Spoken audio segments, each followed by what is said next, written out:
Awards for his contribution to the scientific community. We welcome you, sir. Thank you doctor Namita, क्योंकि बहुत ही संक्षिप्त परिचय है, क्योंकि सर वैसे भी किसी परिचय के मोहताज नहीं है। सर को हम लोग बहुत पहले से जानते हैं और हमेशा ही इच्छा होती है कि हम सर को बार बार सुने।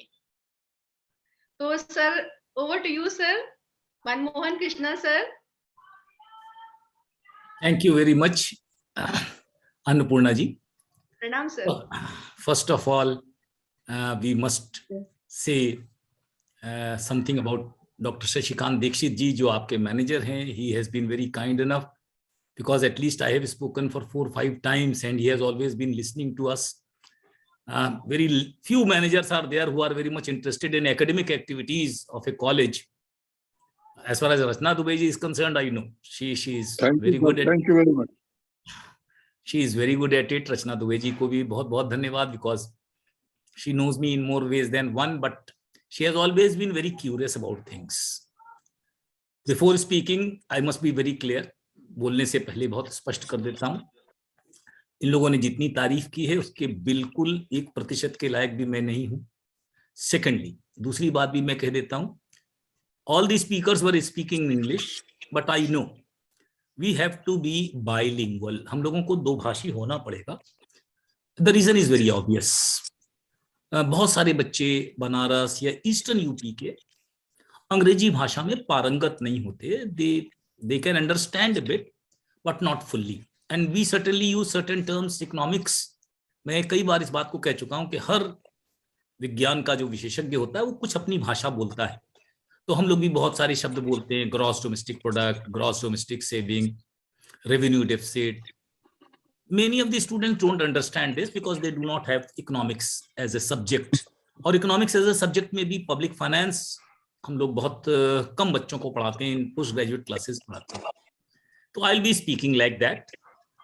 दूसरी बात, जिस समय आपको लगे कि हम लोग अब बोर होना शुरू हो गए हैं, कुछ करना ही नहीं चाहिए. एक सिंपल तरीका है, कहिए जय हिंद, तो हम भी कह देंगे जय हिंद.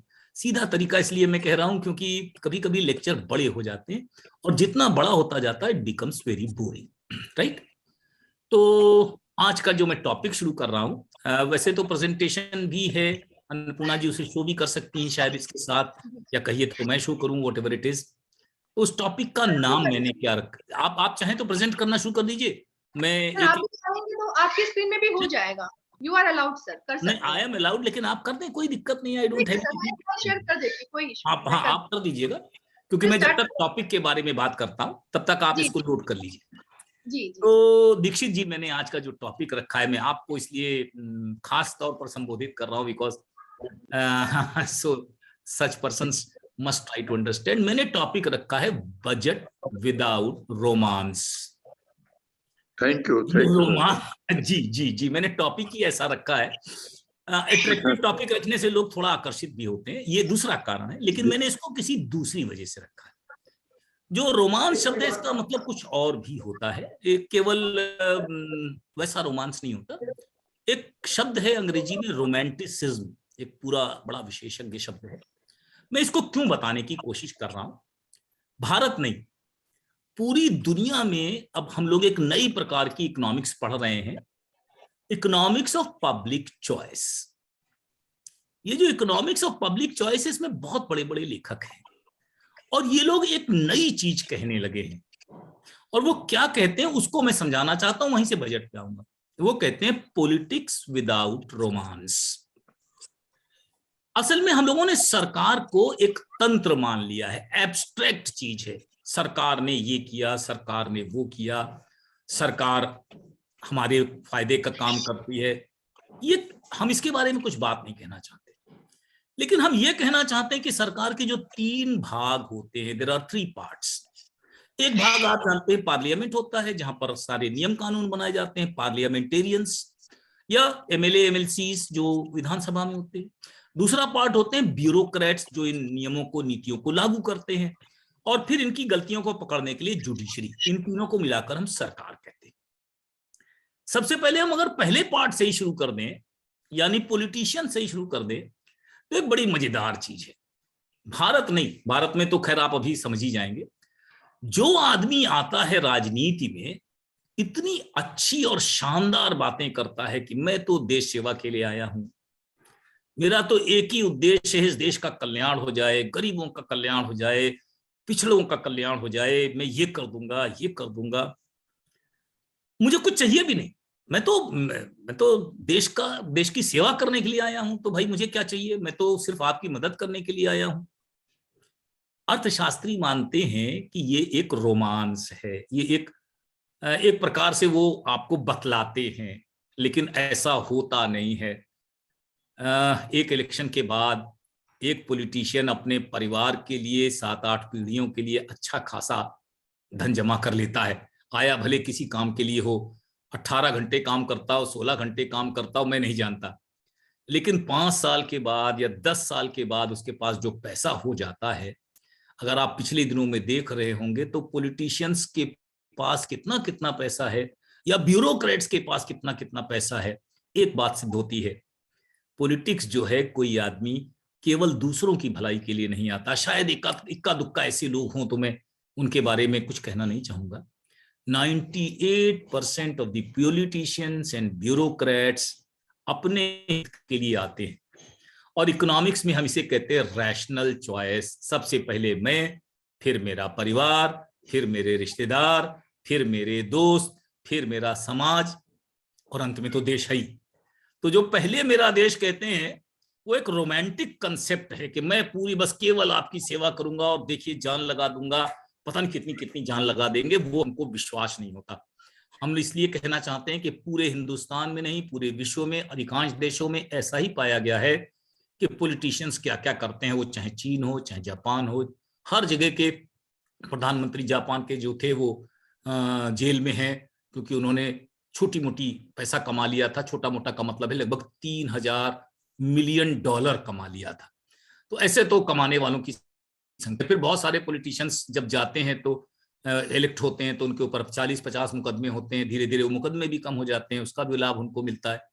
तो जैसे पॉलिटिक्स विदाउट रोमांस, माने हमको क्या करना चाहिए, मान लेना चाहिए कि भाई पॉलिटिशियन या ब्यूरोक्रेट अपने लिए आता है, समाजवाद बाद में आता है। इसी तरह जो मैं बजट है, देखिए कि थोड़ा सा आलोचनात्मक भी होता हूं, इसलिए कि क्या अच्छा है वो भी बात करेंगे, क्या खराब है उसके बारे में भी बात करेंगे। विदाउट रोमांस पढ़ना चाहिए। ये इस बजट में सब अच्छी चीजें होंगी, सब खराब चीजें होंगी, हम लोग इसको स्वीकार करने को तैयार नहीं, क्योंकि बजट सत्तारूढ़ दल का दर्शन होता है, विपक्ष उसके खिलाफ ही बोलेगा। किसी से पूछ लीजिए, उसकी स्पीच पढ़ लीजिए तो पता चल जाएगा कि वो सत्तारूढ़ दल में है या विपक्ष में है। विपक्ष को इसमें कुछ भी अच्छा नहीं दिखाई देगा, सत्तारूढ़ दल को इसमें सब अच्छा दिखाई देगा। हम लोग विदाउट रोमांस इस बजट को पढ़ना चाहेंगे, यानी सीधे सीधे आंकड़ों से आपके सामने रखना चाहेंगे कि बजट में क्या क्या है और क्या क्या नहीं। तो this is the topic that I am going to discuss. Budget पढ़ने के पहले मैं बता दूं कि इसका विश्लेषण करने के हमारे पास 3 बड़े उपाय होते हैं जिनसे हम बजट का समीक्षा करते हैं। मैं थोड़े में उनको बताऊंगा और उसके बाद मैं बताऊंगा कि इस बजट में क्या खास है, और फिर अन्नपूर्णा जी ने जो बात कही उसके बारे में मैं शुरू कर देता हूं, क्योंकि शायद मैंने इसको सोचा नहीं था मैं बताऊंगा, लेकिन मैं शुरू कर देता हूं। अन्नपूर्णा जी, कोई भी बजट अगर बनाया जाएगा तो एक बात तो बिल्कुल सिंपल है, हमको देखना है कि हमारे पास कितने साधन हैं और उसी के हिसाब से हम अपना खर्च तय कर सकते हैं। थोड़ा बहुत ज्यादा कर सकते हैं, ऐसा तो नहीं कर सकते ना कि हम पे 22 लाख करोड़ के साधन हो और हम 220 लाख करोड़ खर्च कर दें, इसकी तो कोई संभावना ही नहीं है। तो बजट को परिस्थितियों के हिसाब से हमको समझना चाहिए, और पहले वर्तमान परिस्थितियां समझिए। Please try to understand present situation. आर्थिक सिचुएशन भी समझ लीजिए, सामाजिक सिचुएशन भी समझ लीजिए और राजनीतिक सिचुएशन भी समझ लीजिए, और फिर सोचिए कि बेचारी वित्त मंत्री जी का जो काम था कितना कठिन था। सबसे बड़ी समस्या कि 2019 में कोरोना आ गया। हमारे देश की जो अर्थव्यवस्था थी वो 298 ट्रिलियन डॉलर की थी, बिलियन डॉलर की थी, $3 ट्रिलियन से थोड़ा कम। 2 साल के बाद इस साल कितनी होने की उम्मीद है? 3.02 ट्रिलियन। यानी 2 साल में हमारे यहाँ 1 साल 7-8% गिरे हैं, इस साल 7-8% बढ़े हैं, तो लगभग उसी स्थान पर खड़े हैं जहां 2019 में थे। तो हमारा 2019 की जो आमदनी और साधन थे वही हमारे साधन 2021 में भी हैं। 2 साल तो देश के चले गए, और ये भारत के नहीं गए, पूरी दुनिया के गए। हम तो इंडिया की बात नहीं कर रहे। हालांकि कोरोना का सबसे अधिक नुकसान भारत में हुआ। क्यों हुआ वो हम डिस्कस नहीं कर सकते, लेकिन हुआ। 7.1% हमारे देश का सकल घरेलू उत्पादन गिरा। सकल घरेलू उत्पादन उन बच्चों के लिए जो नहीं जानते, देश में उत्पादित वस्तुओं और सेवाओं की मात्रा एक 7.7 गिर गई, 7% गिर गई। 7% 300 का निकाल लीजिए तो कितना होता है? $20 बिलियन। $20 बिलियन से हमारी आमदनी घट गई थी। $20 बिलियन को आप अगर समझने की कोशिश करिएगा तो बड़ा मुश्किल होगा। 0 निकालने से कुछ नहीं बनता। इसको ऐसे समझिए कि 5 करोड़ लोग गरीबी की सीमा रेखा के नीचे चले गए। 5 करोड़। अब आप अंदाज लगा सकती हैं कि 5 करोड़ कितने देशों की राजधानी के बराबर है, या कितने देशों की जनसंख्या के बराबर है, आप अंदाज लगा सकते हैं। गरीबी की रेखा के नीचे चले गए। लगभग 1.3 करोड़ बेरोजगार बढ़ गए। तो बहुत सरल स्थितियां नहीं थी 2019 और 21 की। ये परिस्थितियां बहुत गंभीर हैं। गरीबी बढ़ी, बेरोजगारी बढ़ी, और जो रिकवरी हुई उसके बारे में मैं आपको एक डायग्राम से समझा दूंगा। 5वां डायग्राम खोलिएगा तो उसी से समझा दूंगा। अभी उसकी बात इसलिए कि मैंने आपकी बात पर पहले जिक्र करना शुरू किया। दूसरी बात आप सोचिए, जरा सामाजिक क्षेत्र में आइए। सारे स्कूल बंद थे, सारे कॉलेज बंद थे, सारे होटल बंद थे। अंदाज लगाइए ना, जिन बच्चों को जो क्लास 3 में जो पढ़ चुके थे, अगर 2 साल स्कूल नहीं गए तो उनकी क्या हालत हुई होगी। हमारी तरह सब लोग भाग्यशाली नहीं होते कि सबके पास लैपटॉप हो, मोबाइल हो, टीचर पढ़ा रहा है, इंटरनेट कितनी जगहों पर पहुंचता है। हमारे देश की परिस्थितियों के हिसाब से सोचिए। जितनी अजीम जी प्रेम जी फाउंडेशन ने एक रिसर्च की और ये बतलाया है कि 5वीं क्लास का जो बच्चा था, आज उसको 3री क्लास में जाना चाहिए, क्योंकि वो गुणा भाग तक भूल गया है। घर पे बैठे बैठे उसको सब कुछ भूल गया। सोचिए क्या हालत है। तो सोशल क्षेत्र की भी हालत कोई बहुत अच्छी नहीं थी। और उससे भी गंभीर बात, राजनीति भी करनी है। मैंने अभी बताया सरकार का पहला काम क्या है? सरकार में बने रहना, सरकार में आना। दोबारा सरकार में नहीं आएंगे तो हम लोगों की मदद कैसे करेंगे? और विपक्ष का क्या काम है? सरकार को हटाना। ये 2 तो उनके पहले काम है ना। तो उस पहले काम के लिए उन्हें क्या करना है? 5 प्रदेशों में इलेक्शन है, और इन 5 में से 4 के लिए तो कोई भाजपा सरकार डरती नहीं, लेकिन उत्तर प्रदेश के लिए बहुत डरती है। मैं आपको साफ बता दूं, 81 सीट होती है यहां से, और जिस तरफ इस 81 में से मेजोरिटी चली गई, 2024 की सरकार भी हिल जाएगी। देखिए, राजनीतिक मजबूरियां हैं, आर्थिक मजबूरियां हैं, और साथ ही साथ और किस्म की मजबूरियां हैं। तो मैंने आपसे कहा था अगर आप चाहें तो कहीं से सीधे से नंबर 5 पेज निकाल लीजिए, तो उसमें एक चीज लिखी हुई है मैंने कि भारत में 2019 और 21 में क्या अंतर आया। अर्थशास्त्री इसे कैसे समझाते हैं वो मैं समझाऊंगा, तब फिर आगे चलूंगा। अगर लगा सकते हैं तो लगाइए, नहीं तो कोई बात नहीं है। ठीक है, पीपीटी स्टार्ट कर दे रही हूँ सर। हाँ, 5वीं पर चलिए आइए सीधे। मैं भी कर सकता था, लेकिन जब आप हैं तो फिर आई कुड डू इट। हाँ, जरा आराम से सुनिएगा तो अच्छा लगेगा सबको। बजट के बारे में जानना जरूरी है जी। आगे चलिए, 5वें पर और आगे बढ़िए। के पर आ जाइए। एक के अक्षर बना होगा, बस ये वाला। हाँ, देखिए हमारे अर्थशास्त्र में ये एक शब्द है के अक्षर दिख रहा है आपको। कैसे दिख रहा है उसको समझिए। 2019 और 21 में हमारी राष्ट्रीय आय तो बराबर हो गई है, इसमें कोई डाउट नहीं है। लेकिन राष्ट्रीय आय बराबर कैसे हुई है, जरा उसको समझने की कोशिश करिए। हम लोग कहते हैं इसे के शेप्ड, यानी बिल्कुल तेजी से गिरी। कितनी गिरी? 7%। और हम कहते हैं 2009 में बढ़ भी गई उतनी ही, उससे ज्यादा बढ़ गई। लेकिन हुआ क्या है, कुछ क्षेत्र आगे बढ़ गए हैं, बहुत तेजी से आगे बढ़ गए हैं। जैसे डिजिटल इकोनॉमी आगे बढ़ गई, हेल्थ इकोनॉमी आगे बढ़ गई, कई चीजें अच्छी हो गई, बहुत तेजी से बढ़ गई। ड्रोन बनाने लगे हम लोग, कंप्यूटर सॉफ्टवेयर में हम लोग बहुत आगे चले गए, मेडिसिन में भी हम लोग आगे चले गए। लेकिन कुछ क्षेत्रों की हालत इतनी बुरी है। बनारस में कितने विदेशी टूरिस्ट आए होंगे, जाके बाहर देख लीजिए, आपको पता चल जाएगा। होटल्स कितने चल रहे हैं पता चल जाएगा। तो टूरिज्म है, ट्रेवलिंग है, टूरिस्ट ये सब आते ही नहीं। क्यों? कोरोना के डर के मारे कोई आ ही नहीं रहा है। और अगर नहीं आ रहा है तो सोचिए क्या होगा। एक होटल में अगर 20 कर्मचारी हैं तो कितने रखेगा मैनेजर, जब कोई वर्कर ही नहीं है तो? किचन कोई काम ही नहीं है तो? और ये भी नहीं, किचन में जो सामान बाजार से आता है वो कहां से आएगा? तो पूरा का पूरा सर्विस सेक्टर हमारा, लगभग लगभग डूब गया था, 1.5-2 सालों में पूरा डूब गया था, और उसकी रिकवरी अभी नहीं हुई है। इसीलिए हम क्या कह रहे हैं कि रिकवरी जो हुई है उससे नुकसान किसका हुआ है? जो बहुत गरीब लोग थे। बहुत गरीब का मतलब क्या है? अब देखिए, जितने देश, बनारस से, इलाहाबाद से जितने लोग गए, पूना, बंबई, दिल्ली, क्या काम करने गए थे? क्या ये सब बड़े इंजीनियर थे? नहीं। कोई प्लम्बर बन के गया था, कोई इलेक्ट्रिशियन बन के गया था, कोई किसी घर में महिला काम कर रही थी, कोई सिक्योरिटी गार्ड बनकर गया था, ऐसे सारे लोग गए थे। नहीं करेंगे। Working with worksheet. बेटा म्यूट करिए अपने को, स्पीच म्यूट करिए।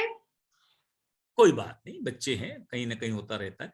नाउ तो what we are seeing is कि उन क्षेत्रों में बिल्कुल रिकवरी नहीं हुई। तो जो लोग माइग्रेशन करके आए, अब जा रहे हैं, धीरे धीरे जा रहे हैं, उनमें रिकवरी होगी, लेकिन कितने दिनों में होगी, कितनी पक्की होगी, वी डू नॉट नो। तो जो हमारी रिकवरी है उससे कौन सा क्लास गया? Lower middle class. और मैंने कहा यही लोग गरीबी की रेखा के नीचे चले गए बेचारे, क्योंकि इनको मनरेगा से रोजगार तो मिला, लेकिन रोजगार मनरेगा का क्या होता है? 190 रुपए पर डे पर फैमिली। 190 रुपए प्रतिदिन 5 आदमियों की फैमिली का मतलब है 35-37 रुपए से भी कम। तो लगभग, और वो भी 100 दिन। तो जो गिरावट आई उसकी रिकवरी वैसी नहीं हुई है ना।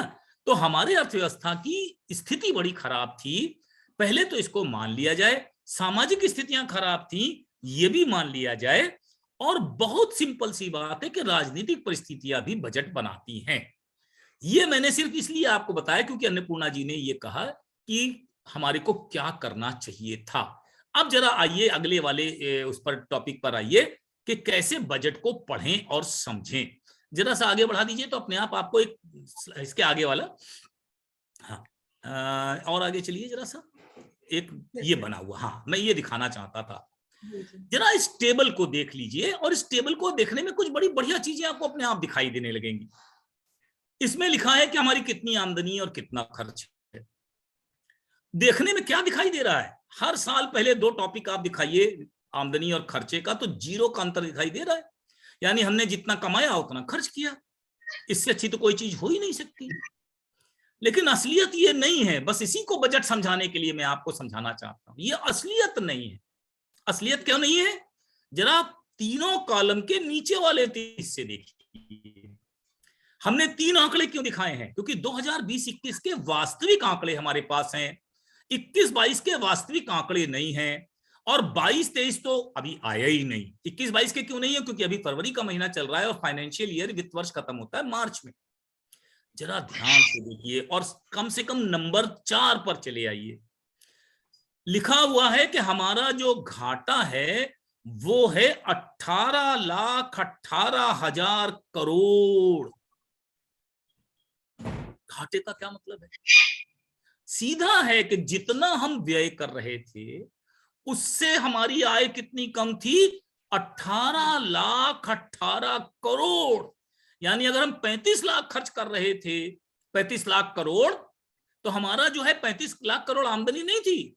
हमारी आमदनी कितनी थी? 17 लाख करोड़। या 18 लाख करोड़ कहां से लाए? कहीं से उधार मांगा है, रिजर्व बैंक से उधार लिया है, विदेशी पूंजी भारत में आई है, हमने अपने बहुत सारे उपक्रम बेच दिए हैं। क्यों? कोरोना से लड़ना था, लोगों को खाना देना था, मजबूरी थी उनकी। हम ये नहीं कह रहे कि उनको ऐसा नहीं करना चाहिए। एक्चुअल देखिए, फिर हमने सोचा कि 21-22 में थोड़ी हालत सुधरेगी क्योंकि कोरोना थोड़ा उतार में आएगा। लेकिन 21-22 में फिर जो अप्रैल मई वाला खतरनाक कोरोना आया, सेकंड विंड वाला जो कोरोना आया, आप देखिए हमने एस्टिमेट कितना किया था? 15 लाख करोड़ का। हुआ कितना? 15,91,000 करोड़ दिख रहा है। कब तक का है ये? जनवरी 31 तक का है। ये कितना जाएगा? फिर से 18 लाख करोड़ जाएगा। और अगली साल के लिए हमने सोचा क्या है? जरा ध्यान से देखिए, खुद लिखा है कि खर्च करेंगे 39,44 करोड़, 39,44,000 करोड़। और हमारा घाटा कितना होगा? लिखा है, खुद हमने माना है कि कम से कम 16,61,000 करोड़ का घाटा होगा। यानी हमारी आमदनी कितनी होगी? अगर आप बजट जाके घर देखिएगा तो दिखाई पड़ जाएगा साफ साफ। हमारे को टैक्स वगैरह से मिलने वाली आमदनी होने वाली है 22,44,000 करोड़।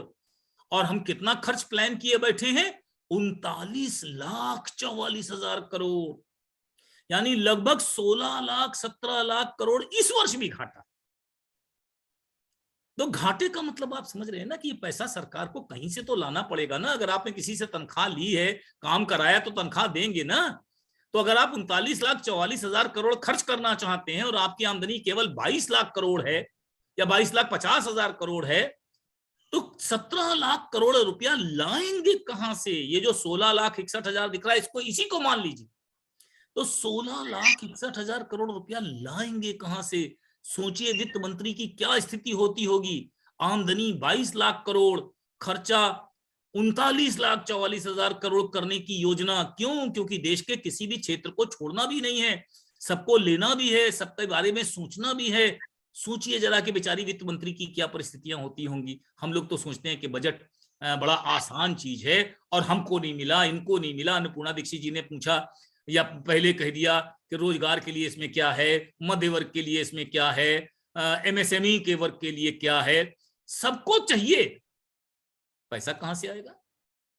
सोचना पड़ेगा। इसीलिए मैंने कहा ना कि बजट को समझने के लिए पहले वित्त मंत्री की परिस्थितियों को समझा जाए। तो बजट जो है वो केवल वर्तमान के लिए नहीं होता। अभी अभी दीक्षित जी ने भी बड़ी बढ़िया बात बताई। 25, हालांकि मैं तो उसको नहीं मानता कि 25 साल आगे के बारे में सोचना चाहिए। हम केन्स के अर्थशास्त्री, केन्सियन अर्थशास्त्री कहता है in the long run we all are dead. साल 2 साल के बारे में सोचो। और मैं तो पक्का अपने बारे में श्योर हूं कि मैं तो इतने साल जिंदा रहने वाला नहीं। अगले साल पता नहीं बजट में आपको मिलूंगा कि नहीं मिलूंगा, आई डू नॉट। लेकिन इतना लंबा नहीं सोचते। अमृत काल आएगा, अमृत मिलेगा, तब पता नहीं क्या होगा। लेकिन अभी उसके बारे में नहीं सोचना चाहिए। अभी तो वर्तमान के बारे में सोचना चाहिए। अब जरा दूसरे ढंग से इस बजट को देखते हैं। इस हिसाब से तो एक चीज पक्का हो गई, राजकोषीय घाटा यानी आय और व्यय का अंतर बहुत बड़ा बना हुआ है। 18 से 19 लाख करोड़ के बीच में है। और 18 से 19 लाख का मतलब है कि अगर हम भारत की टोटल आमदनी को, जो मैंने अभी बताया, 3 ट्रिलियन यानी 300 बिलियन का मान लें, तो 6% से ऊपर का तो घाटा है, जो कि ह्यूज है। और इतना घाटे के इतने नए नोट छाप दिए जाए बाजार में, तो जो महंगाई है उसको आप काबू नहीं कर पाएंगे। क्योंकि अगर लोगों के पास पैसा आ गया तो वो खर्च करना चाहेंगे, और महंगाई की वजह से फिर आपको दिक्कतें आने वाली हैं। मैं सोच रहा हूं कि एक आगे इसको अगर और बढ़ाएंगी आप तो शायद कुछ और अच्छा लगेगा। एक और बढ़ा दीजिए आगे। दूसरी, अब हम आय और व्यय के बारे में देख रहे हैं। रुपया आता कहां से? जरा देखिए इस पूरे डायग्राम को देखिए तो आपको दिखाई देगा पैसा कहां से आता है। समस्या यही है ना। हमने नया टैक्स लगाया जीएसटी और कहते हैं कि इससे कितना आएगा। जो 22 लाख करोड़ है उसका हिसाब है ये, 39 लाख करोड़ का नहीं है। क्योंकि 22 लाख करोड़ टैक्स की इनकम आने वाली है हमारी, या नॉन टैक्स दोनों मिलाकर। वो जो घाटा है वो कहां से पूरा करेंगे उसके बारे में बताऊंगा अभी। जीएसटी कितना देगी? 16%। इस साल तो 16 भी दे रही है। पिछली साल क्या हालत हुई होगी सोच लीजिए। लॉकडाउन लगे हुए थे, कोई कारखाना चल नहीं रहा था। जब ट्रेड ही नहीं होगा तो टैक्स कहां से आएगा? गुड्स एंड सर्विस का जब ट्रेड होगा तभी तो टैक्स आएगा ना भाई। तो जब गुड्स एंड सर्विस का टैक्स ही नहीं था तो आमदनी कहां से थी? और जब केंद्र सरकार की आमदनी तो राज्य सरकार को बेचारी कहां से देगी? कॉर्पोरेशन टैक्स, बड़ी बड़ी जो कॉर्पोरेशन हैं उन सब के बारे में टैक्स है, लगभग 15% यहां से आ रहा है। इनकम टैक्स 15% से आ रहा है। यूनियन एक्साइज ड्यूटी 7% से आ रही है। जरा देखिए सबसे ज्यादा आमदनी कहां से आ रही है? बोरोइंग्स, उधार ले रहे हैं 35%। जरा सोचिए, टोटल टैक्स इनकम जीएसटी और कॉर्पोरेशन से मिलाकर 31% और उधार 35%। जरा सोच लीजिए देश के बारे में कि हम उधारी से कितने दिन काम चला पाएंगे। इसलिए बेचारी वित्त मंत्री के बारे में बार बार सोचिए और भारत सरकार के बारे में बार बार सोचिए कि किन परिस्थितियों में ऐसा बजट बनता है, उनके बारे में भी जरा सोचते रहिए। इनकम टैक्स से 15% आ रहा है। मध्य वर्ग कहता है कि भाई महंगाई बढ़ी है और आप हमारी कुछ बढ़ाना नहीं चाहते। अब मैं जरा सा टैक्स के बारे में 1-2 मिनट और ले लेता हूं, टाइम वेस्ट हो रहा है लेकिन मैं ले लेता हूं। देखिए सरकार इसमें बहुत ज्यादा फेरबदल नहीं कर सकती। जीएसटी में क्यों नहीं बदल सकती? क्योंकि जीएसटी पूरे देश का एक टैक्स है। वित्त मंत्री इसमें कोई चेंज नहीं कर सकती, कोई चेंज नहीं कर सकती। उसमें कौन चेंज कर सकता है? एक काउंसिल बना दी है भारत सरकार ने, जीएसटी काउंसिल, जिसमें केंद्र और राज्य मिलकर टैक्स तय करते हैं। उस टैक्स को वित्त मंत्री हमारी छू नहीं सकती। उससे कोई बहुत चेंज नहीं हो सकता। 16 की जगह हो सकता है अगली साल ज्यादा व्यापार हो तो 18% हो जाए, थोड़ी इनकम बढ़ जाए, बट इससे ज्यादा कुछ होने वाला नहीं।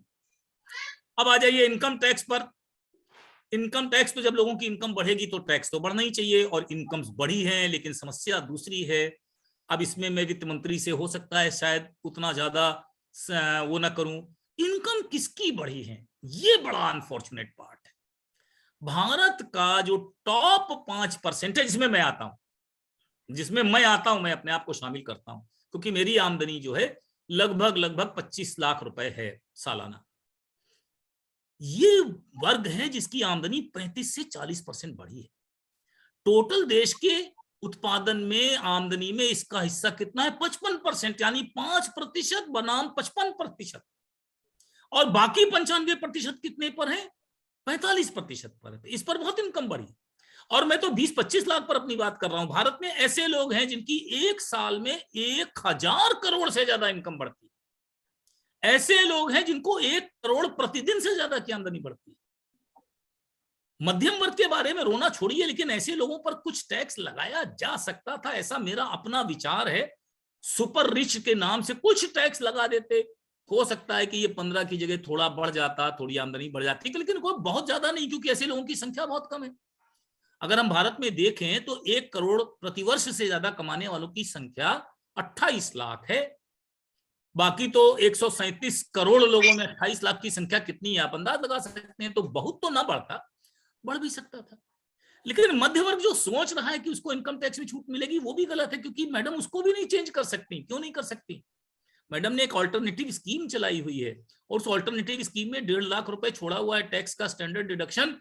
वो चाहती है सब लोग इस स्कीम में आ जाएं, और जब तक सब लोग उस स्कीम में नहीं चले जाएंगे तब तक मैडम इधर वाला कोई चीज छूने वाली नहीं। कस्टम्स ड्यूटी आप बढ़ा नहीं सकते भाई। विदेशों से सामान मंगाने पर ड्यूटी बढ़ाएंगे तो WTO आपके ऊपर दौड़ बैठेगा। आप WTO के मेंबर हैं, वो भी आप नहीं बढ़ा सकते। फिर बढ़ा क्या सकते हैं?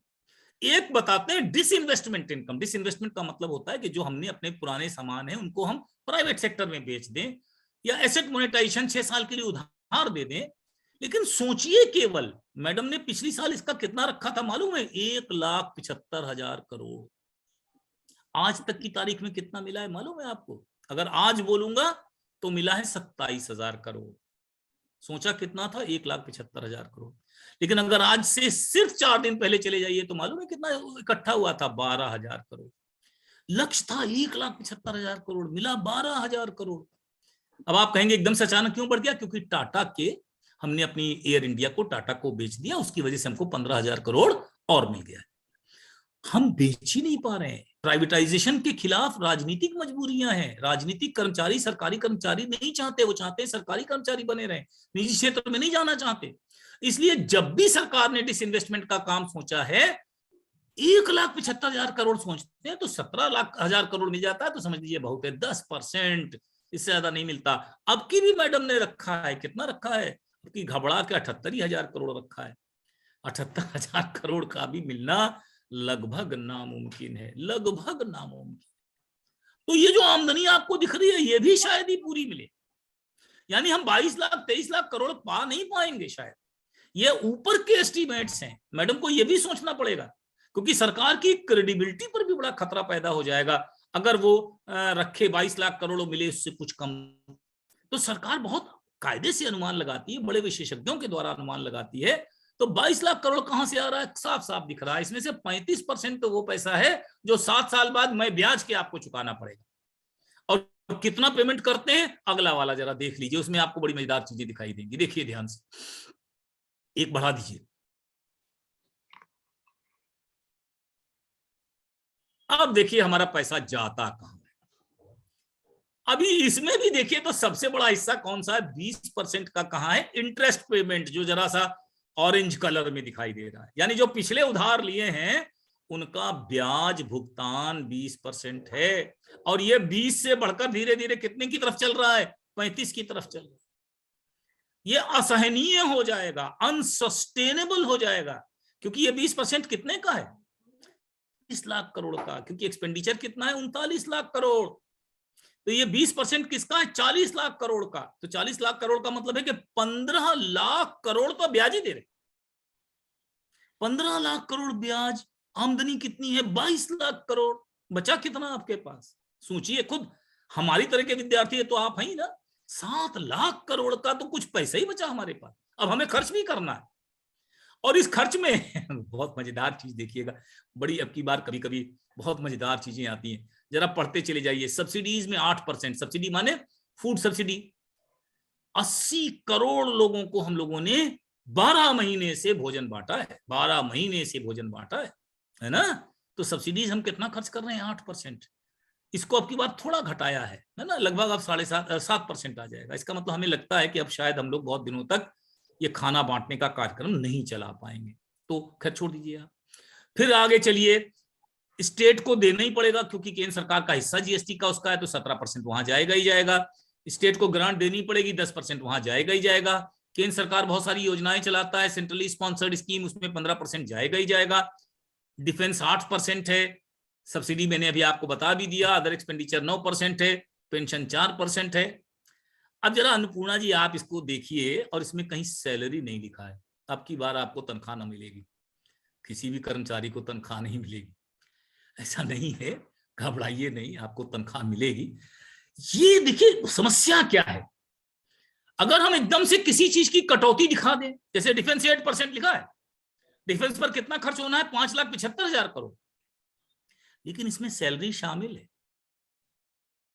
समस्या क्या है कि अगर हम डिफेंस का खर्च कम दिखा देते तो चीन और पाकिस्तान तक हम पे चढ़ बैठता, इनके पास तो कोई खर्च ही नहीं कर रहा है।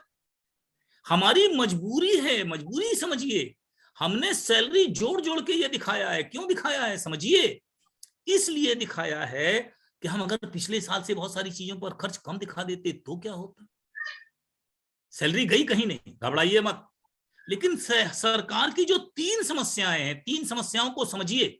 समस्या नंबर 1 ब्याज भुगतान, समस्या नंबर 2 सब्सिडी का भुगतान, food subsidy, fertiliser subsidy. Fertiliser की सब्सिडी का मतलब खाद पर मिलने वाली सब्सिडी। खाद पर मिलने वाली सब्सिडी आप जान ही सकती हैं कि कितना मुश्किल से हम लोग अनाज उत्पादन कर रहे हैं, उसकी सब्सिडी बहुत नहीं घटा पाए हैं, हालांकि थोड़ी सी घटाई है हम लोगों ने।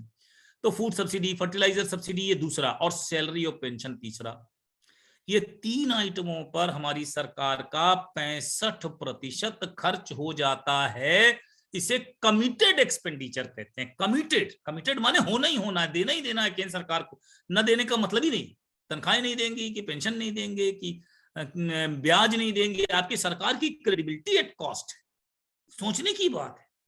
हम लोग बहुत आराम से इन चीजों को, आंकड़ों को देखते हैं, लेकिन आंकड़ों समझने की कोशिश नहीं करते। भाई सरकार हमारी तो है, अगर हमारे पास आमदनी नहीं है, हमारे गरीब लोगों के पास आमदनी नहीं है, तो बेचारे कैसे गुजारा कर रहे हैं। तो भारत की सरकार के बारे में भी इस ढंग से भी सोचिए। You have to think about it कि सरकार के पास इस समय पैसे नहीं है, लगभग नहीं है, क्योंकि जो हमारी टोटल आमदनी है 22 लाख करोड़ है, और 22 लाख करोड़ का हमारा कमिटेड एक्सपेंडिचर है। किसमें जाएगा? ब्याज में जाएगा, तनख्वाहों में जाएगा, पेंशन में जाएगा, सब्सिडी में जाएगा। 24 लाख करोड़ जाएगा।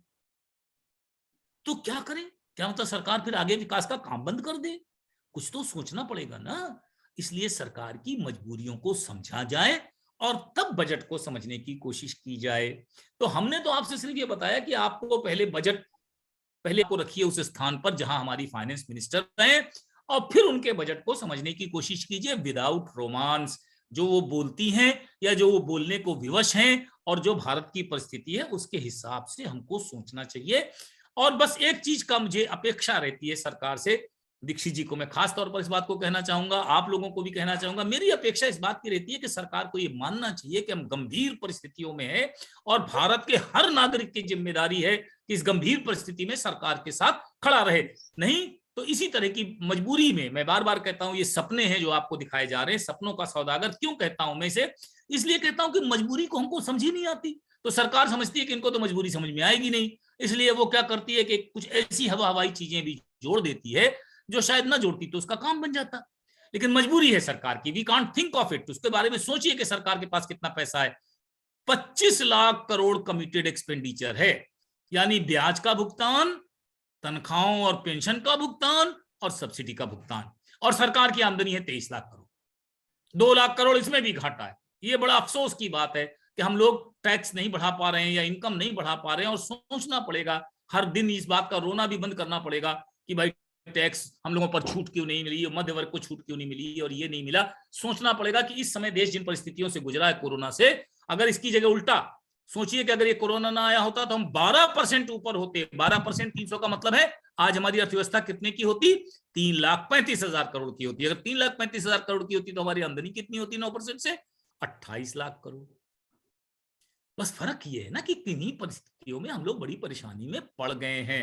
अब हम लोगों ने एक्सपेंडिचर को भी पढ़ लिया। जरा हम लोग इस बार के बजट के बारे में थोड़ा समझ लें, क्योंकि मैं जानता हूं सब बच्चे भागना शुरू कर देंगे थोड़ी देर बाद, इसलिए मैं चाहता हूं कि हम लोग थोड़ा इस साल के बजट के बारे में भी जानें। आगे नीचे आइए, ये तो मैंने आपको पढ़ने का तरीका बताया। ये फुलफिल्ड प्रोमिसेस पर मैं अभी बात नहीं करूंगा थोड़ी देर, क्योंकि फिर ये एक अलग विषय हो जाएगा। और आगे चलिए तो मैं आपको बताऊं कि इस साल की सरकार की क्या योजनाएं हैं प्रेजेंट टू फ्यूचर। सरकार ने इस बार 4 विशेष बातें कही हैं। एक है पीएम गति शक्ति योजना, मैं बताऊंगा इसके बारे में। दूसरी है प्रोडक्टिविटी एनहांस्ड स्कीम। तीसरी है फाइनेंस इन्वेस्टमेंट। चौथी है इंक्लूसिव डेवलपमेंट। ये 4 जो है प्रायोरिटीज बताई हमारी क्या कहते हैं मैडम निर्मला सीतारमण जी ने। और मैंने पहले बताया कि उनके पास पैसे नहीं थे तो मजबूरी में उन्हें किस पर खर्च करना है। 25 लाख करोड़ चला गया तो 14 लाख करोड़ में इन 4 योजनाओं के बारे में सोचना है। अब जरा हम लोग एक एक करके योजना लेते हैं। मैं आप नहीं भी बढ़ाएंगी तो भी मेरा काम चल जाएगा। समझने की कोशिश करिए। 2 इंपॉर्टेंट बातें हैं जिसको हम लोग समझना चाहिए बहुत मजबूरी में, और सबको समझना चाहिए। अभी हम गति शक्ति वैसे लिखा है, बच्चे पढ़ते रहे, समझने दीजिए, लेकिन मैं शुरू कर रहा हूं बल्कि कहीं तीसरी जगह से। कहां से शुरू कर रहा हूं? मैं शुरू कर रहा हूं कि सरकार ने एक बहुत अच्छा काम किया है, और वो है नंबर 3 पॉइंट पर पहले आ जाइए, अगले वाले पेज पे, फिर इस पर लौट आएंगे। ये तो हमारा नंबर 3, हाँ ये बस ठीक है, वही बढ़िया था। नहीं, चौथे पर नहीं, इसी पर आइए। फाइनेंसिंग ऑफ इन्वेस्टमेंट तीसरे पर ही चलिए। चौथा वाला तो बड़ा कठिन है, उसको तो मैं पढ़ाना मुश्किल। तीसरे, हाँ बस इस वाले। ध्यान से देखिए कि सरकार का क्वार्टरली एक्सपेंडिचर कैसे था। एकदम से लॉकडाउन पीरियड में उसे नीचे आना पड़ा। पूंजी योजनाओं पर खर्च नहीं कर पा रही थी। क्यों? खाना बांटना है, दवाइयां देनी है, वैक्सीन देना है। आप देखिए ना, बीच में 3-4 महीने बिल्कुल नीचे है। और मजे की बात, हम लोग इसको समझना क्यों नहीं चाहते। अब की बार मैडम ने, जानते हैं इस पर कितना पैसा रखा है? 15 लाख करोड़ में से आधे से ज्यादा इसी पर रखा है। 7.5 लाख करोड़। 7.5 लाख करोड़ एक बड़ी रकम होती है। क्यों रखा है? एक नया शब्द आया है, क्राउड इन। आज तक ऐसा शब्द सुना नहीं गया था, आप लोगों को सुनना चाहिए, क्राउड इन। प्राइवेट सेक्टर, हमारे देश की घरेलू बचत घटती चली जा रही है। पहले हम अपने पूरी आय का 32% बचाते थे, अब 28% बचा पा रहे हैं। तो अगर हम 28% बचा पा रहे हैं तो टोटल हमारी तो बचत घट गई, तो निवेश घट गया। निजी क्षेत्र निवेश कहां करता है? बस इसको समझना पड़ेगा देश की सरकार को भी और हर आदमी को भी। निजी क्षेत्र वहां खर्च करेगा जहां उसे लाभ की उम्मीद होगी। निजी क्षेत्र उन क्षेत्रों में बिल्कुल नहीं जाएगा जहां लाभ की उम्मीद नहीं होगी। सीधा एग्जांपल समझिए, अगर मान लीजिए हम कहें कि रेलवे स्टेशन और एयरपोर्ट निजी क्षेत्रों को बांट दिया जाए, गुड। बनारस कैंट का स्टेशन हर आदमी ले लेगा। क्यों? वहां पर कितने लोग रोज चढ़ते हैं? 5 लाख लोग रोज चढ़ते हैं, 10 लाख लोग रोज चढ़ते हैं। चाय पीते हैं, बिस्कुट खाते हैं, तो सारी दुकानें बड़ी महंगी महंगी उठा बेचेगा। प्लेटफॉर्म टिकट भी बढ़ा लेगा और कोई टिकट भी बढ़ा लेगा। लेकिन अगर आप सोचें कि यही कोई हंडिया का स्टेशन या कोई छोटा मोटा स्टेशन अगर सरकार बेचे तो उसको कोई खरीदेगा? कोई नहीं खरीदने वाला। वहां लोग चढ़ते ही नहीं, वहां उतरते ही नहीं, वहां चाय की बिक्री नहीं। निजी क्षेत्र वहीं आएगा बेटा जहां पर आमदनी की उम्मीद हो। एयरपोर्ट ठीक है, उसके लिए बहुत बढ़िया बात है, लेकिन वो छोटी मोटे रेलवे स्टेशन भारत में इतने सारे नहीं आएगा। 150-200 स्टेशनों में आ जाएगा। कानपुर, बनारस, लखनऊ, इलाहाबाद, यहाँ आ जाएगा। और यहाँ पर फिर क्या करेगा? नेचुरली आपसे पैसा लेगा, प्लेटफॉर्म टिकट बढ़ा देगा, बाकी चीजें बढ़ा देगा, अपोजिशन को मौका दे देगा। वही बात मैं आपसे कह रहा हूं कि हर क्षेत्र में निजी क्षेत्र नहीं आता और पूंजी का निवेश घट रहा था। तो पहली दफे इतना बढ़िया काम किया गया है कि सरकार ने कहा है कि हम 7.5 लाख करोड़ खुद निवेश करेंगे। क्राउड इन मतलब क्या है? जो निजी क्षेत्र कर रहा है उसमें अब हम जोड़ेंगे, ऐड करेंगे, इंफ्रास्ट्रक्चर पर ऐड करेंगे। और वो भी कितना? 7.5 लाख करोड़। अब ये 7.5 लाख करोड़ कहां कहां खर्च होगा, इसके लिए हम चलते हैं अब पहले पॉइंट पर आ सकते हैं। उन्होंने कहा एक गति शक्ति योजना है जिसके बारे में हम लोग बात कर रहे हैं। ये प्लान कोई बहुत पुराना प्लान है नहीं है, मतलब हम मानते हैं 2-3 सालों से इस विषय पर बातचीत चल रही है कि सरकार 100 लाख करोड़ का भारत के ढांचे पर, ढांचे का मतलब क्या है, सड़कें, रेलगाड़ियां, पावर स्टेशन, ये सारी चीजों को ढांचा कहते हैं। और इसमें बहुत निवेश हो भी रहा है, बहुत ज्यादा निवेश हो रहा है। आप खुद ही सोचिए कि भारत में कितनी दिक्कतें थी। अब हम लोगों ने एक पर्वतमाला योजना चलाई है, पहले कभी नहीं चला पाए। पर्वतमाला योजना क्या है, मिजोरम पर हम पहुंच ही नहीं पाते, मेघालय हम पहुंच ही नहीं पाते, ट्रेनें ही नहीं जाती हमारी। और अगर आप रोड से चलें तो गुवाहाटी से मिजोरम पहुंचने में 36 घंटे लगते हैं। मिजोरम में जो सामान पैदा होता है उसको यूपी लाने में लगभग 50 रुपए प्रति इकाई खर्च होता है। 1 रुपए का अगर पाइनएप्पल चलेगा तो इलाहाबाद आते आते 50 रुपए का हो जाएगा, प्रयाग बनारस आते आते 50 रुपए का हो जाएगा। जरूरत है रोड्स की, कंस्ट्रक्शन की। निजी क्षेत्र नहीं आएगा यहाँ पर, कुछ हाईवे पर आएगा, दिल्ली बनारस हाईवे पर आ जाएगा, कुछ क्षेत्रों में आ जाएगा, लेकिन बहुत सारी क्षेत्रों में नहीं आएगा। उसे क्या जरूरत है गांव को जोड़ने की, क्योंकि वहां से उसकी आमदनी कहाँ है। तो ये बहुत बढ़िया कार्यक्रम है गति शक्ति योजना।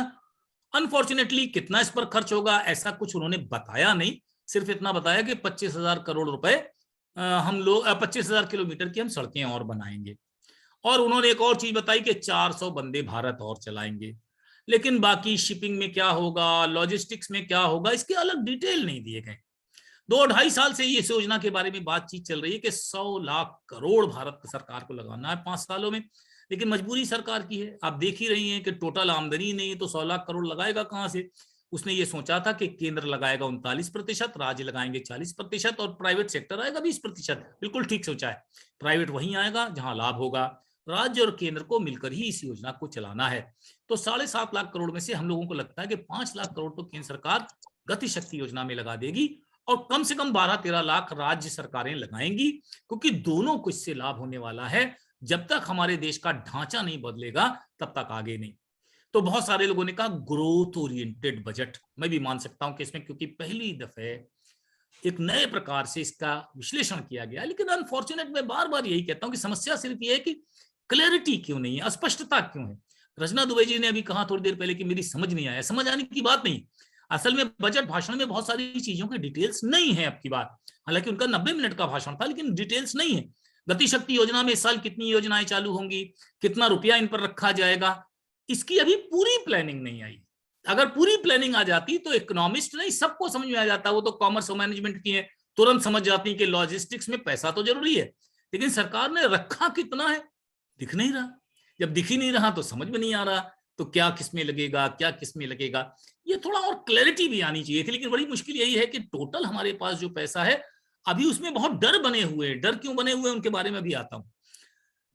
Productivity enhancement, investment, sunrise opportunities, energy transition, climate, इन सब पर भी लगभग 2.5 लाख करोड़ रुपया रखा गया है। और कहा गया है कि इसमें 50 लाख रोजगार होंगे। कैसे होंगे इस विषय में कोई बात नहीं की गई है, इसीलिए मैं कहता हूं थोड़ी अस्पष्टता है। लेकिन काम अच्छा है, इसको तो करना ही पड़ेगा आपको। You have to do it, इसके बिना आपका काम चलेगा नहीं। लेकिन प्रॉब्लम्स तो हैं। अब आप समझ ही सकते हैं कि भारत की परिस्थितियां कहाँ हैं, कैसी हैं, कितना अभी हमें वैक्सीनेशन करना है, कितनी हेल्थ की स्कीम्स को चलाना है, कितनी सारी चीजें चलानी है, उनके बारे में भी खर्च करना पड़ेगा। तो हम इसमें कैसे करेंगे, ये हमने निजी क्षेत्र के लिए योजना बनाई है कि निजी क्षेत्र अगर प्रोडक्टिविटी बढ़ा दे, एफिशिएंसी बढ़ा दे, तो हम उसे थोड़ा क्या देंगे, एक प्रकार से बोनस देना शुरू करेंगे। और ये बात पक्की है कि एफिशिएंसी जब बढ़ेगी तभी निर्यात बढ़ेंगे, एफिशिएंसी जब भी बढ़ेगी तभी लागतें घटेंगी। बात बिल्कुल सही है, क्योंकि भारत की समस्या आप जान सकते हैं। तो एक ही छोटे से बात में समझा देता हूं। भारत और चीन का आयात निर्यात कितना है, $1 ट्रिलियन। निर्यात कितना करते हैं, 27। आयात कितना करते हैं, 63। खुद अंदाज लगाइए प्रॉब्लम कहां पर है। हमारे निर्यात कम है क्योंकि चीन का बना सब सामान हमारे देश में सस्ता पड़ता है। क्यों, एफिशिएंसी। हमारे देश में एफिशिएंसी को कम है, उसके बारे में फिर कभी अलग लेक्चर डिस्कस कर सकते हैं, अभी इसको नहीं डिस्कस कर सकते। लेकिन सरकार ने क्या कहा, अगर आप एफिशिएंसी बढ़ाएंगे तो हम आपको ईज ऑफ डूइंग इतना पैसा देंगे, टेक्नोलॉजी इंप्रूवमेंट के नाम पर इतना पैसा देंगे, स्टार्टअप पर इतना पैसा देंगे, इनोवेशन पर इतना पैसा देंगे। माने सरकार ने एक तरीके प्रोत्साहन, इसे क्या कहते हैं, एक प्रकार से आपको प्रोत्साहन, प्रोडक्शन एनहांसमेंट के लिए प्रोत्साहन राशि के रूप में देने की कोशिश करेंगे। तो ये भी एक अच्छी स्कीम है, मैं इसके बारे में कोई बात नहीं करना चाहता। सफलता असफलता के बारे में तो हम लोग अभी बात नहीं कर रहे हैं। अब आ गई अन्नपूर्णा जी का अंतिम विषय चौथे पर। आ जाइए चौथे पर फिर से। इंक्लूसिव, चौथे पर आइए। बस ये जो इंक्लूसिव ग्रोथ है, इस पर हमें डिस्कशन मैं इसलिए नहीं करना चाहता कि मैं ऑलरेडी, मुझे लगता है कि करीब करीब 1 घंटे या 45 मिनट, 40 मिनट तो बोल ही चुका हूँगा। ज्यादा बोलूंगा सब सुनने वाले छोड़ के भाग जाएंगे, हम और आप 2 जने बचेंगे, हो सकता है रचना जी बचे या दीक्षित जी बचे, कोई बचेगा नहीं। फिर भी मैं कोशिश करता हूं कि इसके बारे में कुछ बात करूं, क्योंकि मैं जानता हूं लेक्चर जहां बड़ा हुआ और लोगों को डर लगने लगा और लोगों ने भागना शुरू किया, लेकिन फिर भी अगर थोड़ा सा इंटरेस्ट आता रहता तो हम लोग इसको समझाने की कोशिश करें। जी जी सर। ध्यान से जी, हमें कर रहा हूं 15 मिनट तो और कोशिश करूंगा ही करूंगा। देखिए, बहुत सी चीजों के बारे में हम लोग ये सोचते हैं, मैंने पहले बचाया 7.5 लाख करोड़ एक चला गया, 2.5 लाख करोड़ एक चला गया, अब हम पे बचा कितना था? 6 लाख करोड़ रुपया बचा था कमिटेड एक्सपेंडिचर के बाद। और उसमें कितनी चीजें करनी है? एमएसएमई आपने खुद याद दिलाया था मुझे, अनएम्प्लॉयमेंट अभी आपने मुझे याद दिलाया था, हेल्थ आपने याद दिलाया था, एजुकेशन आपने याद दिलाया था, मध्यम वर्ग की आय कटौती आपने याद दिलाई थी, आप ही याद दिला रही। यानी देश के पास कितना करने को काम है। निश्चित रूप से एक गरीब का घर है, अच्छी दीवार बनवा देगा तो दरवाजा अच्छा नहीं लगेगा, दरवाजा अच्छा बनवा देगा तो छत अच्छी नहीं लगेगी, कुछ ना कुछ प्रॉब्लम तो आने वाली है। अब जरा शुरू करिए एजुकेशन से। कितना बड़ा नुकसान हुआ एजुकेशन का हमारे, इसके बारे में सोचिए मत। देखिए, मैं आपको पढ़ा रहा हूं, लेकिन यही बात अगर मैं, ये ठीक है आपने पीपीटी चला दिया, सब कुछ चला दिया, लेकिन अगर मैं और चौक से इसको पढ़ाता, इसका इन्फ्लुएंस गजब पड़ता, टीचर की ऑरा सामने आती है। लेकिन अब मैं कैसे इसको समझाऊं? इसे कहते हैं वर्टिकल इक्वालिटी और हॉरिजॉन्टल इक्वालिटी। इसके बारे में समझने की कोशिश कीजिए, हम क्या चाहते हैं। हमारे देश में पढ़ाई, एजुकेशन और हेल्थ किसके पास है? स्टेट के पास है, सेंटर के पास नहीं है। सेंटर को तो सिर्फ इसमें सपोर्ट करना है, और सेंटर ने बहुत पैसा रखा है, 80,000 करोड़ के करीब एजुकेशन में रखा है, और 80,000 के करीब हम लोगों ने करोड़ के करीब हेल्थ में भी रखा है। और ये टोटल बजट का 8% होता है जो एजुकेशन और हेल्थ पे होता है, बाकी राज्यों को खर्च करना पड़ता है। परेशानी क्या है? हम लोगों ने जिस दिन आजाद हुआ था देश, ये सोचा था कि एजुकेशन और हेल्थ को हम लास्ट मैन या लास्ट माइल कहते हैं। माने क्या है? तमिलियन है, वो तमिल भाषा में पढ़ना पसंद करेंगे, मेघालय वाले अलग भाषा में पढ़ना पसंद करेंगे, हम अलग भाषा में पढ़ना पसंद करेंगे, हमारे यहाँ इंग्लिश सबको पढ़ना है, साइंस टेक्नोलॉजी की अलग चीजें हैं। अब आप अंदाज लगा लीजिए, खुद ही आप जानती हैं, आप जिस कॉलेज में पढ़ती हैं वहीं पड़ोस में बीएचयू है, वहां 45 टीचर इकोनॉमिक्स को पढ़ाते हैं, आपके यहाँ 4 टीचर पढ़ाते हैं। कंपटीशन हो सकता है? नहीं हो सकता। दिल्ली में 40 टीचर पढ़ाते हैं, आप कंपीट कर सकती हैं? They are specialised, super special hospitals होते हैं, है ना। आप मेदांता जाएंगी, एम्स जाएंगी, वहां का इलाज क्या बनारस में हो सकता है? और जो बनारस का इलाज है क्या भदोही में हो सकता है? और जो भदोही का इलाज है क्या किसी गांव में हो सकता है? संभव नहीं। कैसे करें? इसे हम लोग कहते हैं वर्टिकल इनइक्वालिटी। बहुत बड़ी इनइक्वालिटी है देश में। हमने बेरोजगारों की फौज खड़ी कर दी है, किसी काम के नहीं, ना अंग्रेजी जानते हैं, ना हिंदी जानते हैं, ना मैथ्स जानते हैं, ना कंप्यूटर जानते हैं। बड़ी भारी फौज है ऐसी बड़ी, उनको हम बेरोजगार नहीं कहते, वो रोजगार के लायक ही नहीं। क्यों? क्योंकि हमारा जो एजुकेशन सिस्टम है इसमें आमूल चूल परिवर्तन करने की आवश्यकता है। सरकार ने कोशिश की है, वो कोशिश कितनी सफल होगी? उन्होंने क्या बनाया? 3 बड़ी इंपॉर्टेंट चीजें की हैं। एक उन्होंने कहा है 200 चैनल, हर भाषा में एक चैनल और हर क्लास के लिए एक चैनल। यानी क्लास 1 के लिए अलग चैनल, क्लास 2 के लिए अलग चैनल, और तमिल, तेलुगु, कन्नड़, मलयालम से हिंदी, अंग्रेजी, उर्दू तक के अलग अलग चैनल। और उस पे हम क्या करेंगे? क्वालिटी कंटेंट, यानी पूरे देश में एक तरीके से क्वालिटी लाने की कोशिश तो करेंगे। सर ऐसे में जो स्टेट 75% रिजर्वेशन दे रहे हैं लोकल को, वो तो लोकल के लिए ही हो जाएगा, फिर ये प्लान का क्या रह जाएगा? मतलब अन्नपूर्णा जी, हम लोग क्वेश्चंस को बाद में रख सकते थे। मुझे नहीं मालूम किसने पूछा, मुझे बिल्कुल नहीं मालूम किसने पूछा, मैं नहीं देख पा रहा हूँ। पूछा है, हम लोग लास्ट में हम क्वेश्चंस लोग लेंगे। थोड़ा सा क्वेश्चन आंसर सेशन के लिए टाइम रखेंगे। हम जी, ये जी, नहीं, हम तो ये बता रहे हैं सरकार ने क्या किया। अन्नपूर्णा, ये क्वेश्चन पूछा किसने? लेकिन किसने पूछा था? एक्चुअली विजिबल मेरे में पीपीटी दिख रहा है, मुझे विजिबल नहीं हो रहा। Who asked the question? छोड़िए, आप अपना नाम बता दीजिए, लास्ट में आपको हम लोग बुला लेंगे, आप क्वेश्चन पूछ सकते हैं। मैम कोई रोहित मिश्रा थे। अच्छा चलिए, कोई बात नहीं, will see to it later on. इसी तरह हमने कहा एक डिजिटल यूनिवर्सिटी बनाएंगे। देखिए, ये बात तो सच है कि हम पूरे एजुकेशन सिस्टम में कितना आमूलचूल परिवर्तन कर सकते हैं। सोचिए कि सरकार के पास कितनी स्थितियां हैं। जैसे राज्य सरकार के पास ही आप चलिए आइए, उत्तर प्रदेश में आप हैं, मैं भी रहता हूं, कितने स्कूल हैं प्राइमरी हमारे उत्तर प्रदेश में, गिनती आपको नहीं मालूम होगी। कितने जूनियर हाई स्कूल हैं, गिनती नहीं मालूम होगी। यूनिवर्सिटीज और डीम्ड यूनिवर्सिटीज की गिनती शायद मालूम हो, 200 से ऊपर है। इन सबको मदद करना, और कौन सी मदद, इनकी बिल्डिंग भी चाहिए, इनको रिपेयर भी चाहिए, इनको बाकी सारी चीजें भी चाहिए। पता कर लीजिए अपने कॉलेज में, मैनेजर साहब भी बताएंगे। पैसा अगर आपको नया कॉलेज बनाने के लिए शायद मिल जाए, नई बिल्डिंग, नए कंप्यूटर, नई लाइब्रेरी के लिए मिल जाए, लेकिन पुराने के मरम्मत के लिए सरकार पैसा देने की स्थिति में नहीं। कारण बिल्कुल साफ है, सरकार के रिसोर्सेज कहां बचे? सारे रिसोर्सेज तो कमिटेड एक्सपेंडिचर में चले जा रहे हैं।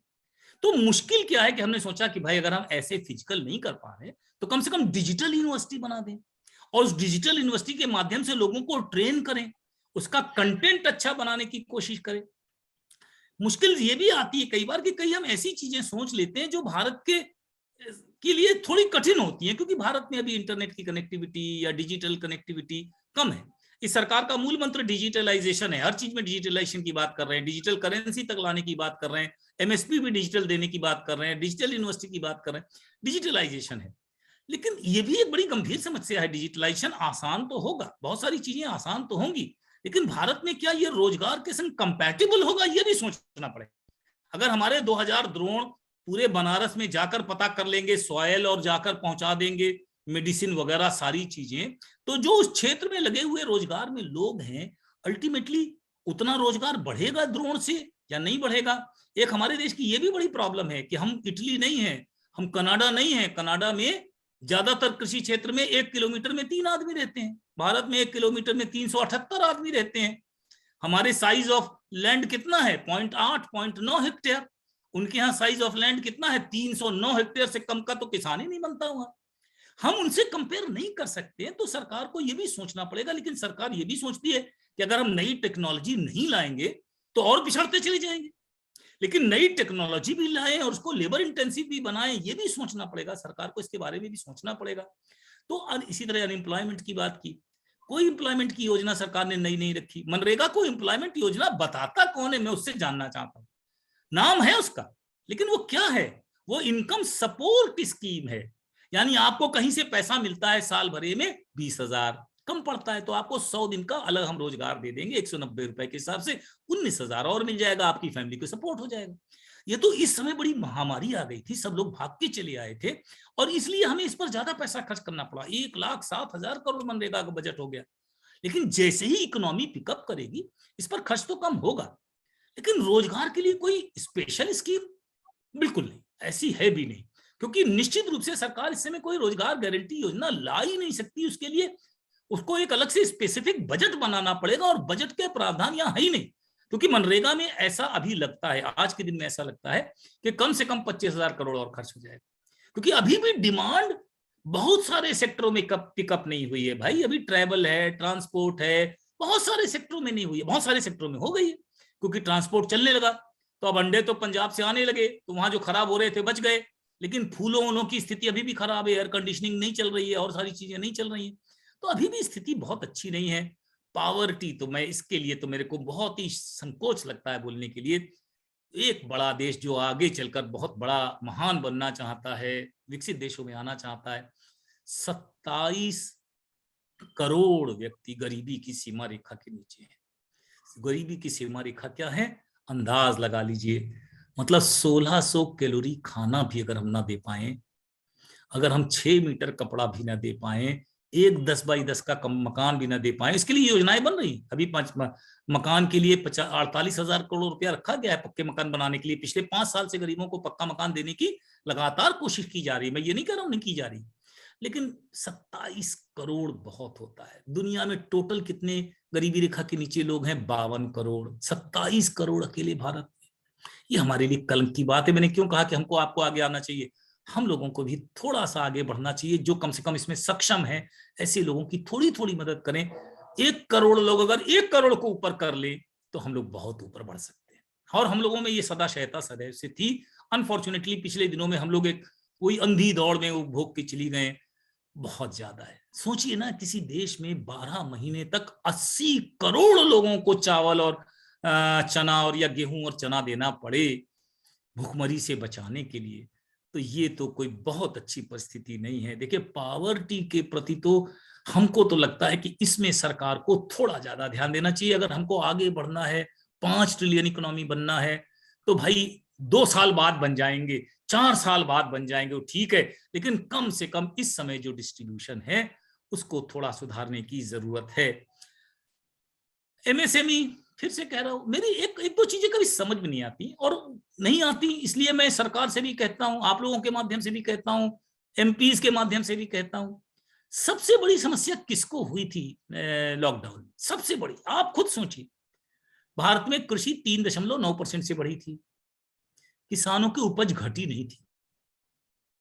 निश्चित रूप से उनको पैसा जितना मिलना चाहिए नहीं मिल रहा था, मैं किसानों के विरोध में बिल्कुल बात नहीं कर रहा, लेकिन सबसे ज्यादा योजना घटी थी। आप अपने घर के बाहर अगर निकल के देखिए तो जो चाट बेचता था उसने चाट बेचना बंद करना पड़ा, जो कोई रोल बेचता था उसका रोल बंद हुआ, जो कोई आदमी इतने छोटे मोटे काम करता था, रेहड़ी वाले, ठेले वाले, पराठे वाले, इनका धंधा 42 दिन बंद था।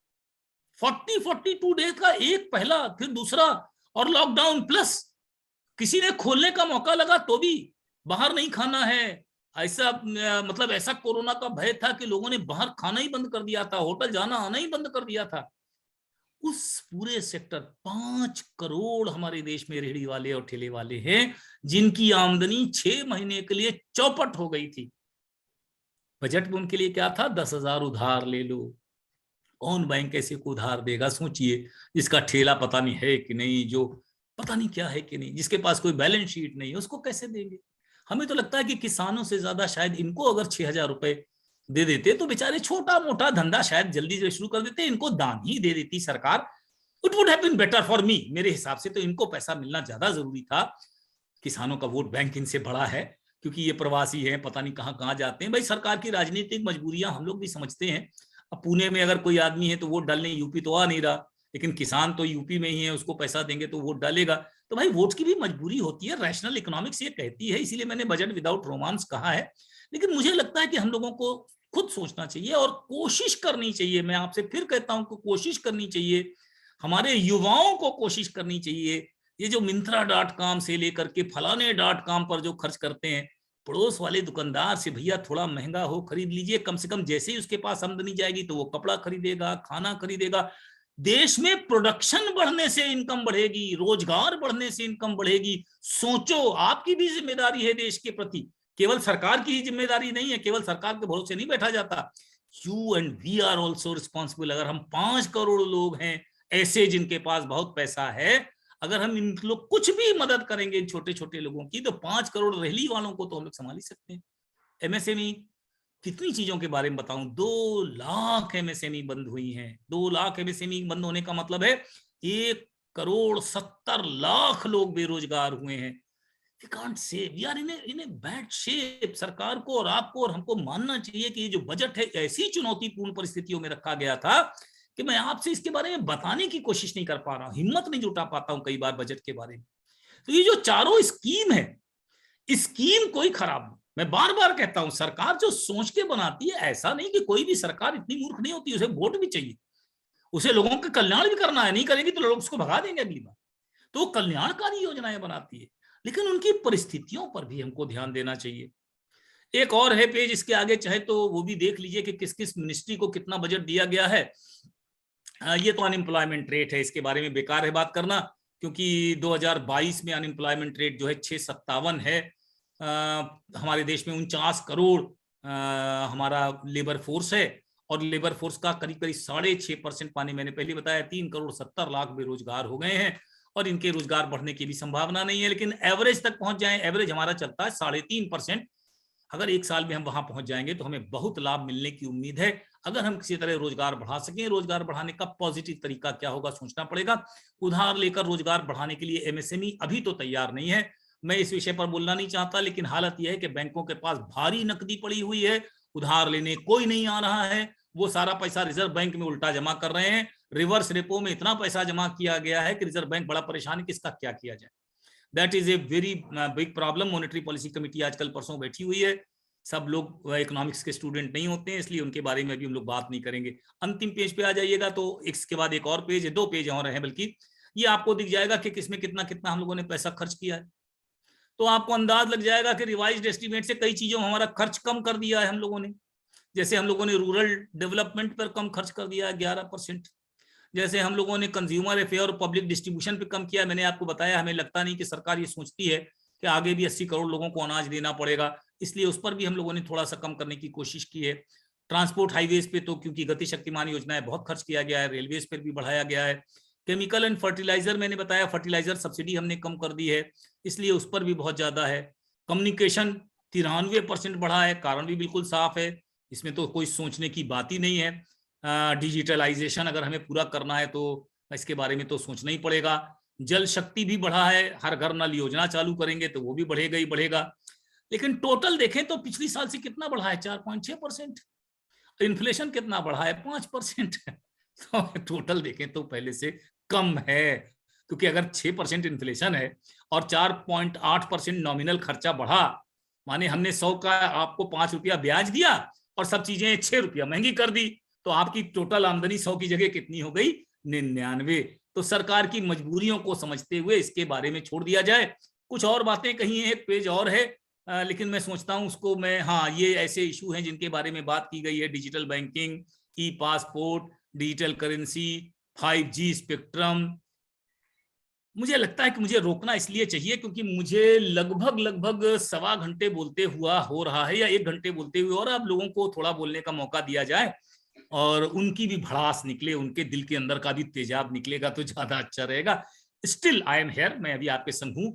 आप लोगों को अगर कोई क्वेश्चन वगैरह पूछना हो या कोई चीज समझ में ना आई हो, मेरी तरफ से फिलहाल अपनी वाणी को मैं विराम देता हूँ। Thank you so much for listening to me. सुनने वालों का बहुत बहुत धन्यवाद। एजुकेशन पे कितना, बजट में एजुकेशन के बारे में क्या बोल रहे हैं? अभी लास्ट आपने देखा, मैं फिर से लिखा देता, दो पीछे चली जाइए। वैसे एजुकेशन पर 1 लाख, हाँ दो पीछे चली जाइए, अगर नहीं जाती तो मैं बता देता हूँ, मेरे हाथ में है, I can also show it to you. Yes sir, I am showing. एक पीछे जाइए, बस एक, हाँ देख लीजिए, एजुकेशन पर लिखा हुआ है 88